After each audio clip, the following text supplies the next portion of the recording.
గత ప్రభుత్వంలో మంజూరైన 3600 ఇళ్ల స్థలాలకు గాను అర్హులైన లబ్ధిదారులకు పొజిషన్ ఏర్పాటు చేసి అన్ని మౌలిక సదుపాయాలను కల్పించాలని, అలాగే వారికి గృహ నిర్మాణానికి హౌసింగ్ లోన్స్ మంజూరు చేయాలని సోమవారం పీజీఆర్ఎస్ హాల్ నందు జిల్లా కలెక్టర్ రాజ్కుమారి గనియాను, వైఎస్ఆర్సీపీ నేతలు municipal chairperson Mabunisa, vice chairman Gangishetti Sridhar, రాష్ట్ర మహిళా general secretary doctor Sasikala Reddy, municipal కౌన్సిలర్లు, కోఆప్షన్ సభ్యులు, వైఎస్ఆర్సీపీ నాయకులు పాల్గొని వినతి పత్రం అందజేశారు.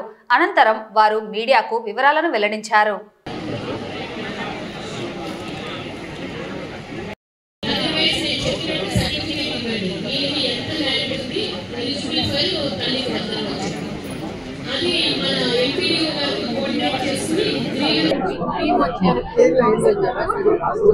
జగనన్న కాలనీ లేఅవుట్ ఎక్కువ వేశారు. అప్పుడున్న కలెక్టర్ గారు, ఎమ్మెల్యే గారు అందరూ ఇచ్చారు సార్. 42 వార్డులలో నుంచి దాదాపు 3600 మందికి మనము పట్టాలు డిస్ట్రిబ్యూట్ చేయడం జరిగింది. కలెక్టర్ గారు, ఎమ్మెల్యే గారు వాటిలో ఉన్న పేద ప్రజలకు ఇవ్వడం జరిగింది. కానీ ఇచ్చారు కానీ సరైనటువంటి వసతులు కానీ వాళ్ళకి చూపించడం కానీ ఇప్పుడు అందరూ కౌన్సిలర్స్ దగ్గరికి రావడము, మీరు పట్టాలు ఇచ్చారు కదా మనం ఎప్పుడు వెళ్ళాలి, హౌసింగ్ లోన్ ఏదైనా పెట్టుకోవాలన్నా సైట్ చూపించట్లేదు అని మీకు సైట్ చేయడం జరిగింది.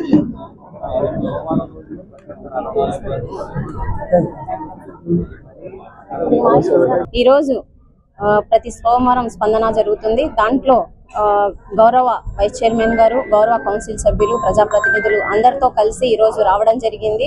గత వైఎస్ఆర్సీపీ ప్రభుత్వంలో పేదలకు ఇండ్లు కావాలని ఒక మంచి లక్ష్యంతో ఆ రోజు ఎమ్మెల్యే గారు, అప్పుడున్న కలెక్టర్ గారు, అప్పుడున్న ప్రభుత్వం 3600 పైనే లబ్ధిదారులకు ప్రతి వార్డ్ నుంచి డిప్ సిస్టమ్ ద్వారా సెలెక్ట్ చేసి ఇవ్వడం జరిగింది.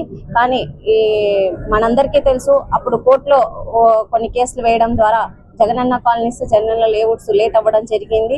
ఇంతలోనే ఎలక్షన్స్ రావడము, గవర్నమెంట్ మారడం జరిగింది. ఇప్పుడు గౌరవ కలెక్టర్ గారిని కౌన్సిల్ సభ్యులు అందరం కలిసి అడగడం జరిగింది. ఏదైతే లబ్ధిదారులు ఉన్నారో వాళ్ళకు అక్కడ ఉన్న అన్ని వసతులు ఏర్పాటు చేసి వాళ్ళకు పట్టాలు వాళ్ళకు పట్టాలు ఇవ్వడం జరిగింది. వాళ్ళకు పొజిషన్ చూపించడాల్సిందిగా కోరుకోవడం జరిగింది. వీలైనంత త్వరలోనే కలెక్టర్ గారు స్పందించి వీలైనంత త్వరలోనే ఎవరైతే లబ్ధిదారులు ఉన్నారో వాళ్ళందరికీ తమ పొజిషన్స్ చూపించి హౌసింగ్ లోన్స్ కానీ శాంక్షన్ చేస్తామని చెప్పడం జరిగింది. కాబట్టి ఏదైతే లబ్ధిదారులు ఉన్నారో వాళ్ళందరూ కానీ త్వరలోనే అన్ని ఏర్పాట్లు చేస్తామని ఈ సందర్భంగా తెలియజేస్తున్నాం. ఈరోజు స్పందనలో భాగంగా నంద్యాల మా సోదర కౌన్సిలర్స్, మా చైర్పర్సన్ గారితో కలిసి ఈనాడు కలెక్టర్ గారిని కలవడం జరిగింది. ఎందుకంటే నంద్యాలలో గత ప్రభుత్వం 3000 మందికి లబ్ధిదారులకు పట్టాలు ఇచ్చిన విషయం అందరికీ తెలిసినదే. నంద్యాల పట్టణ ప్రజలకు ఆ పట్టాలు ఇచ్చారు కానీ వాళ్ళకి ఇంకా స్థలాలు ఎక్కడ అనేది వాళ్ళకి ఇంకా చూపించలేదు. ఆ విషయమై కలెక్టర్ గారికి చెప్పడం జరిగింది. కలెక్టర్ గారు స్పందించారు. ఈ విషయంలో రెవెన్యూ వాళ్ళను, మున్సిపల్ శాఖ వాళ్ళను ఇద్దరిని సమన్వయపరిచి త్వరగా సమస్య పరిష్కరిస్తారని తెలిపారు. ఈరోజు కలెక్టర్ గారిని మున్సిపల్ చైర్పర్సన్ గారి ఆధ్వర్యంలో కౌన్సిలర్ అందరూ కలవడం జరిగింది. దీని ప్రధాన ఉద్దేశం ఏమంటే, గతంలో వైఎస్ఆర్సీపీ ప్రభుత్వంలో 3000 మందికి ఏదైతే పట్టాలు ఇచ్చినారో ఆ పట్టాలు వాళ్ళకి హ్యాండర్ చేయాలని చెప్పి రోడ్ ఫార్మేషన్ చేసి పట్టాలు వాళ్ళకి హ్యాండర్ చేయాలని చెప్పి అడిగినాము. అదేవిధంగా ఈ ప్రభుత్వం 2 సెంట్లు ఇస్తుంది కాబట్టి ఒక ప్రభుత్వం ఇచ్చిన పట్టాలను రిటర్న్ చేసుకునే అవకాశం ఏమైనా ఉంటుందన్న భయంతో చాలా మంది లబ్ధిదారులు మమ్మల్ని కలవడం జరుగుతుంది. దాని ఉద్దేశంతో అది కూడా మేడంతో క్లారిటీ తీసుకున్నాము.